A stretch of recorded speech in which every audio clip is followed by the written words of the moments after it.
In a world where... Is this thing on? Barely.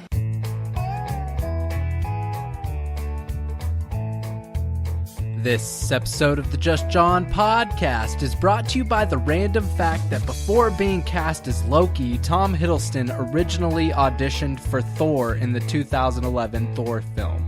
And two of the most amazing patrons on the planet. Find out how you can become a patron of the show by heading on over to justjohnpodcast.com/support.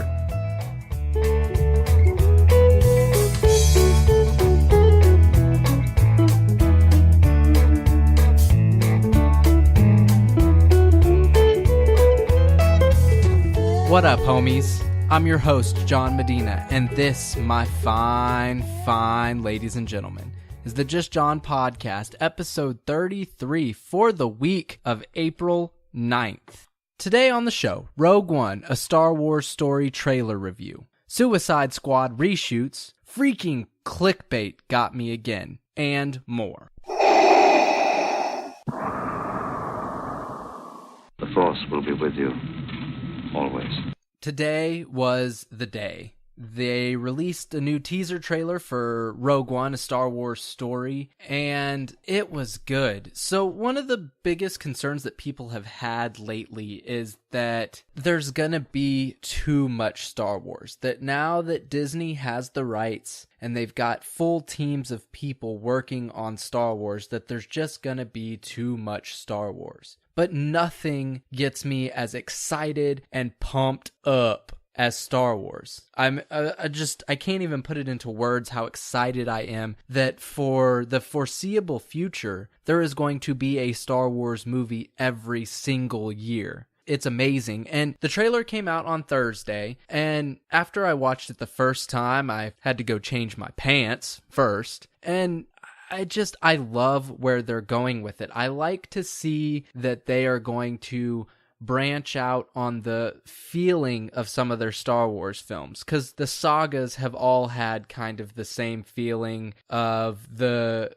good versus evil, but in a more light-hearted way, almost like the Marvel movies versus DC. And this trailer is kind of showing a little bit more of the grit, the dirty side of it, because they are creating a rebellion. And I want to take a little bit of time to break down some of this trailer, because it's confirmed some things and raised some other questions, and I do have a few theories about some of the questions. So when the trailer first starts, you hear, of course, the badass music, and there's very few things that can bring so much emotion as the Star Wars music. It just brings you into the universe, and it brings you into the world of Star Wars, and it just I honestly, again, I can't even explain it. It's just beautiful. There we go. That's a word. It's beautiful. When the trailer starts, we see a woman first, and it happens to be Felicity Jones, and her character's name is Jyn Erso. Now,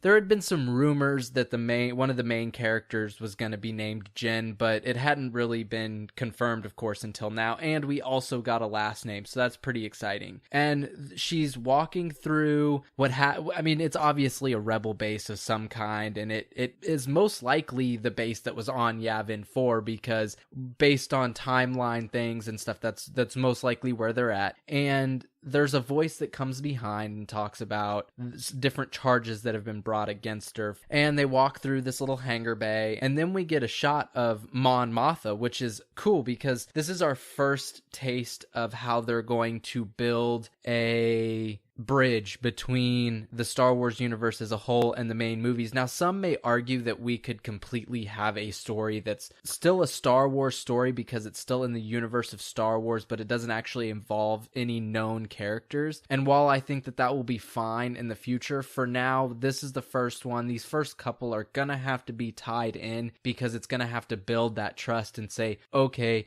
I trust that Disney, Lucasfilm combined are going to take these Star Wars stories and make them amazing. Not that episode 7 didn't prove that to us, but that was in the main storyline of Star Wars, and these are kind of your branched off, your anthology films, if you will. So it's going to take a lot of trust building, and so they're doing that by giving a little hint and bridging the gap between the old Star Wars movies or the main saga stories and these anthology films. During this scene, we also get to see Diego Luna's character, who we have no name for. He's obviously part of the Rebel Alliance. Skip forward a couple scenes, or a couple frames, and we see Jen taking on some stormtroopers, which basically just means she's going to be badass. And to be honest, we already knew she was going to be badass. There's no question. Then we get to see some Star Destroyers and a Death Star. And this is really, really exciting because we've seen a Death Star in construction in a few different films, but we've never got to actually see them working on the Death Star, and we see them putting in the actual component that fires the beam. And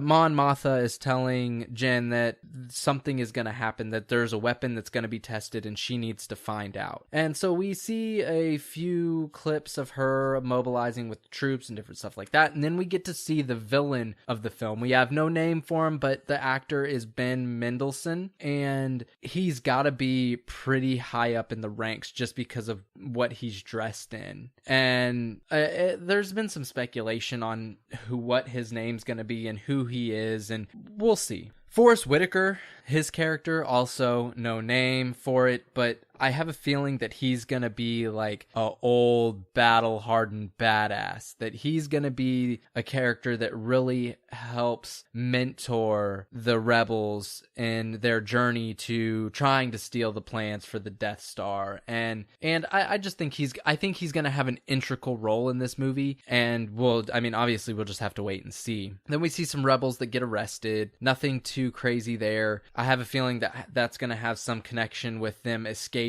and then dressing up as stormtroopers, because it wouldn't be a Star Wars movie if the main characters didn't end up in stormtrooper uniform at some point in time. Then we get to see Donnie Yen's character, and he is a badass. He's blind, but he's still gonna wreck face in this movie, and he makes quick work of some stormtroopers. I'm not 100% sure of what his character is gonna be, but it's gonna be interesting. The next scene that we see is somebody that's protected by royal guards and in a black cloak. It's not big enough or bulky enough to be Darth Vader, even though we know that Darth Vader is going to be in this movie, but there's a lot of speculation on who that is, and he may be Force sensitive. Now, this is a really, really off-ball theory that may not come to fruition, but we still don't have confirmation that Darth Maul has ever died. He's came back in Clone Wars and Rebels, so there's a possibility that maybe this is some kind of Darth Maul type thing, but who knows.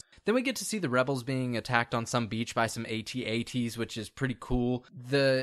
I like this because in the original trilogy, while we knew the Empire was powerful and that they had a lot of resources and a lot of weapons and that they could rain thunder down upon anybody that they wanted to, we don't get to see a lot of that on the ground fighting because technology and budgets and things, and I understand that. And I mean, we do get some pretty good scenes. We get some scenes on Yavin, and we get some scenes on Hoth and different things like that. But I think that this movie in particular is going to give Disney and Lucasfilm an opportunity to show the thunder that the Empire can rain down upon your soul if you try to rebel against them. I think that this one, with special effects the way they are and the money that's going to be behind all of these films, because Disney's got the bankroll, that we're going to see some action, and that I am really, really, really excited for. The trailer ends with a shot of Jen in some kind of stormtrooper uniform of some type, so that kind of basically just confirms that they're going to end up being dressed up like like stormtroopers. One of the things about this trailer in terms of stormtroopers is that they have a lot of different types of stormtroopers, and this is really exciting because we always knew, and they've always played around with it a little bit, that there were different types of stormtroopers, but I think they're going to get to play around with it a lot more, and while it may be deep rooted in getting to sell more toys and different things like that, I'm excited to see all of the different creativity that can go into this, because we're talking about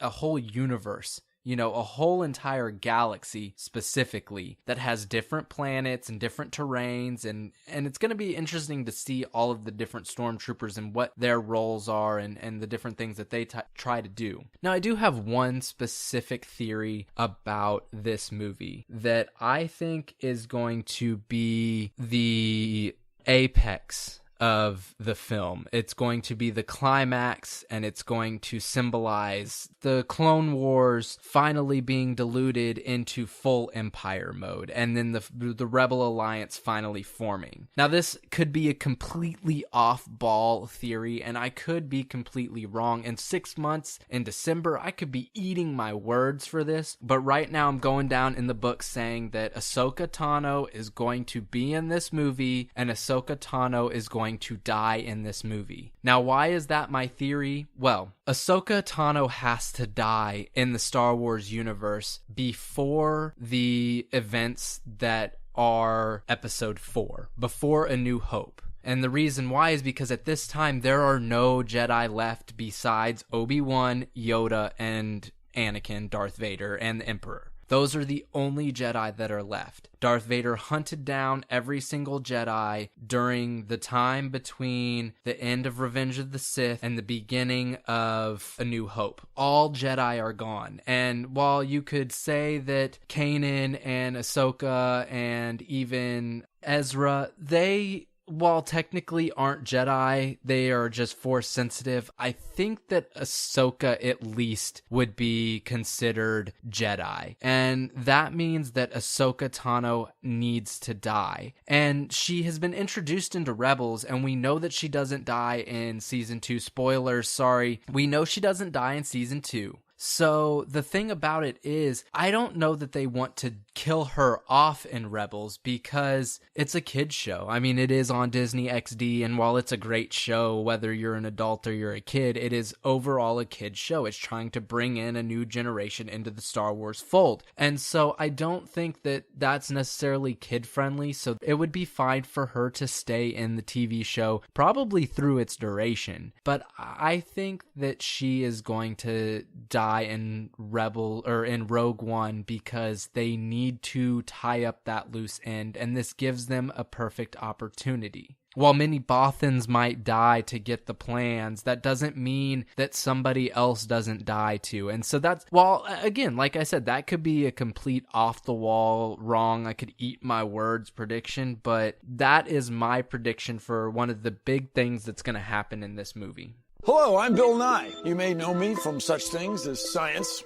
Suicide Squad reshoots. It was announced earlier last week that Suicide Squad was going to start doing some reshoots. It has been reported that tens of millions of dollars are going into reshoots for Suicide Squad to make the film more lighthearted. Now, why are they doing that? Well, it has been leaked that the Bohemian Rhapsody trailer for the movie, which everybody absolutely loved, was every single joke from the movie. And if that's every single joke from the movie, it's going to be a really dark and dreary film. Now, I understand that with DC's entire extended universe that they are trying to go dark. They're trying to go a little bit more gritty and trying to break it away so that it is distinguishable from the Marvel films, which are more lighthearted and a little more fun, if you will. And with the negative feedback that they got from Batman v Superman in terms of there not being a lot of lighthearted banter, there not being a lot of jokes, and the few jokes they did have weren't the best, and pretty much the best joke that was in the whole film was blown in the trailer, just like they did for Suicide Squad, that they want to add a little bit more humor. And I'm behind that, especially for a movie that's about all the criminals, because typically criminals have a really crude or have a really weird sense of humor. And so I want to see a lot of that humor in this film. overall, I think that I don't think it's anything to be worried about because reshoots happen all the time. It's not even pushing the film back any at this point. So I think that basically what they're doing is they're learning. They're learning from some of the things that they may have made a mistake on. And while you could say these people are supposed to be professionals, they get paid ungodly sums of money to do their jobs that they should already know, but it is different than Marvel. Marvel and DC are two different companies, and so they've got to pave their own way. Marvel just kind of, call it luck, call it skill, call it talent, call it whatever you want. Marvel hit it out of the park from the very beginning, and they've been rolling on it ever since, and DC has been stumbling, but this could be a sign that they're learning and that they're trying to adapt their style. So I think that this is going to be good, and obviously we'll find out when the movie comes out, but I just, overall, I think it's going to work out okay, and I don't think it's anything to really be worried about at this point. Because I'm going to put my nutsack on your drum set! The Tesla Model 3. If you haven't heard about this car, it is absolutely interesting. I want to say amazing, but I don't want to say amazing because it's kind of been a long time coming. But if you don't know much about the car, I'm going to give you a brief overview of the car. It's a fully electric powered car that's made by Tesla, which is owned by Elon Musk, the same guy that owns SpaceX. And the car is, as I said, fully electric powered. It can drive 215 miles on a charge, and it charges super fast, they say, and it's the future, essentially. I mean, the battery that's pretty impressive for the price point that they're putting on this car, and his whole goal was to create a car that the average consumer could buy, because the other Tesla models are right at or a little under $100,000. And I don't know about you, but me being an average consumer, I can't go blow $100,000 on a car. I mean, that's a house. So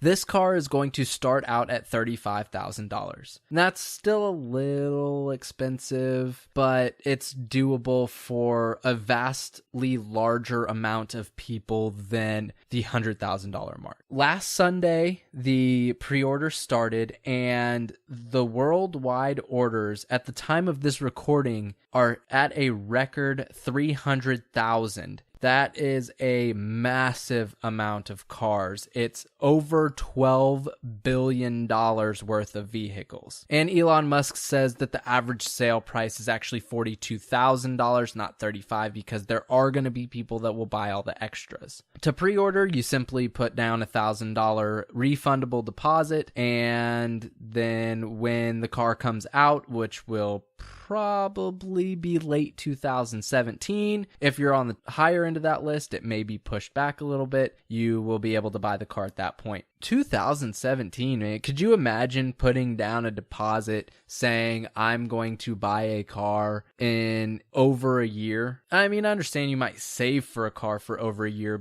and to be honest, there could be a better option out by that time that you could purchase for around the same price, which I guess it's really cool of Elon Musk to make that deposit refundable, because, you know, things happen and that may not work out. But a couple other things about the car: it's a rear wheel drive with an optional all-wheel drive, and the inside, from the pictures I saw, it's a little bland. There's a big, huge touchscreen in the middle, and that's about it. There's not a whole lot going to the inside of the car, and a lot of people don't like the outside of the car because it doesn't have a grille. It's just a flat piece of metal, and it's a little interesting. But, you know, I've always been a fan of Tesla. I like them a lot, and obviously, I'm not rushing out to put my $1,000 deposit down, but I could see myself driving a Tesla one day for sure. At midnight Saturday, the telephones in this city will be changed to dial service, and all telephone numbers will be changed. The return of the Mythbusters. After 13 years of blowing up stuff, the long-running science show Mythbusters went off the air last month. Hosts Adam Savage and Jamie Heineman bidded goodbye with the help of many special guests, including President Obama. But according to recent reports, the franchise is far from dead. The Science Channel now plans to resurrect the Mythbusters, starting with the reality TV show that is dedicated to finding the new hosts. Jamie Heineman and Adam Savage are done with Mythbusters. They're not coming back for this or anything like that. And I want to talk about that for a second. So I heard when they when they first announced that the show was going to end, I read an article with an interview with Adam on it, and he was talking about how him and Jamie do not get along. They've never gotten along. They've never been friends. I don't know how true that was. That could have been, I don't want to say clickbait, but that could have just been a lie, a blatant lie. But could you imagine working with someone for 13 years that closely that you didn't actually like? I mean, obviously both of them liked what they were doing and that's why they stayed, but that's ridiculous. I couldn't imagine spending 13 years working that closely with somebody I hated. Anyway, that wasn't the point of this story. The point of this story was this new show that they're going to start is going to be called Search for the Next Mythbusters. How original. It's going to be looking for an all-new generation of myth-busting science superstars with mind-blowing build skills and nerves of steel. And you probably want to be willing to throw up on camera a few times. The show is going to involve both social media and stunts, with 15 candidates picked from a nationwide casting call. If the search for the next Mythbusters is a success, then the franchise could return with a regular series again. This was a beloved show. I mean, people really liked it, and I guess that the channel originally didn't want to let it go. I'm not really sure what happened there. There was probably a lot of behind the scenes business going on, and I obviously am not involved in Discovery or Science channels or anything like that, so who knows what really went wrong. But either way, I think that this is going to be successful, and I think we'll get a new Mythbusters generation, and I hope that it works out. And even if it doesn't work out on cable, that would definitely be something that could be a Netflix original or something like that. I fart in your general direction. Your mother was a hamster, and your father smelt of elderberries. All right, we're about halfway through the show, and as is tradition, I am going to play a song. The song that I'm playing today is called Your Brother, and it's by the band Where Fires Are. I'll rip it out to give you another, 'cause we need you around, and I am your brother. Don't sit tight, just keep on moving. I'll rip it out to give you another, 'cause we need you around, and I am your brother. Don't sit tight, just keep on moving.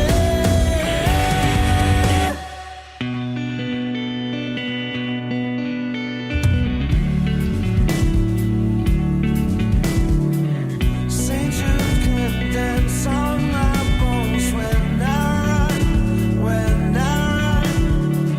and I chance my arm when my heart beats fast and beats cold and dumb. And maybe my faith is a gun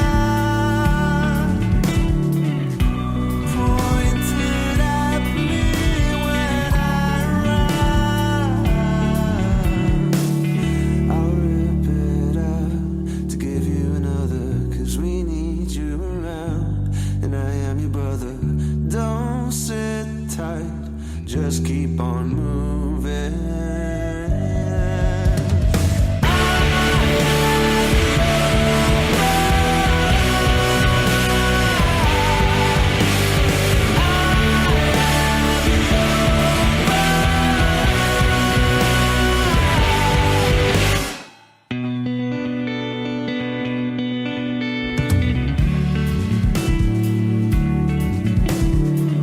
I do not possess what you have.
Again, that song was called Your Brother, and it was by the band Where Fires Are. And as usual, if you want to hear more by them and check out more of their stuff, you can find links to all their various social medias in the show notes below.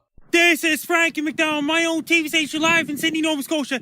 Freaking clickbait, dude. I'm talking to you, Aussie.com. So I'm scrolling through the social medias the other day, and I'm just scrolling, kind of browsing, and up comes this article that says, if you wash your hands after you pee, you might want to reconsider this everyday habit. And I'm like, oh, don't tell me that science has somehow proven that washing your hands after you pee is a bad thing. So I click on it, and an article comes up about how they suggest that we here in America and Europe and the other countries that do so stop shaking hands because it spreads germs.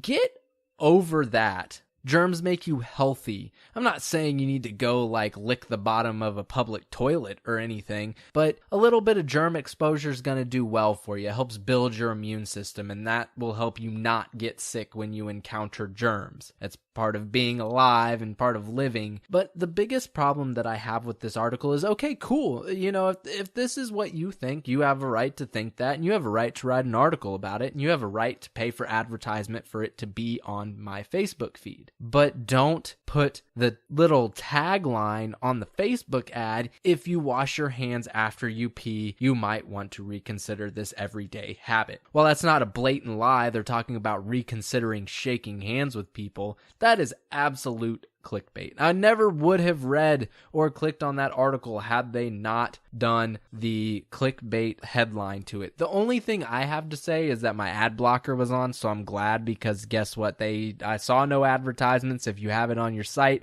and so you made no money from me anyway, Aussie.com. And some things that should not have been forgotten were lost.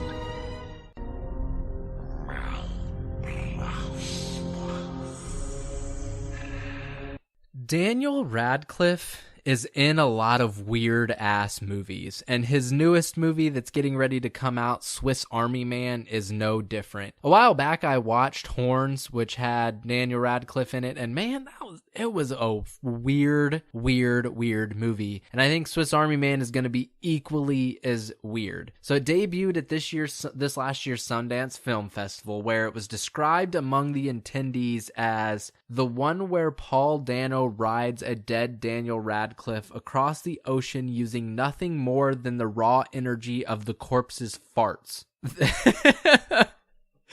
I could only hope that if I ever made a movie, it would get a description that was as beautiful and poetic as that one is. So the trailer came out this week, and I watched it, and it was weird. It was almost as weird as the description, except Daniel Radcliffe's character isn't dead. That's the biggest difference. I don't know what's wrong with him. Like, something happened. Like, I guess he got shipwrecked or something, because he finds him on the beach while Paul Dano is trying to kill himself.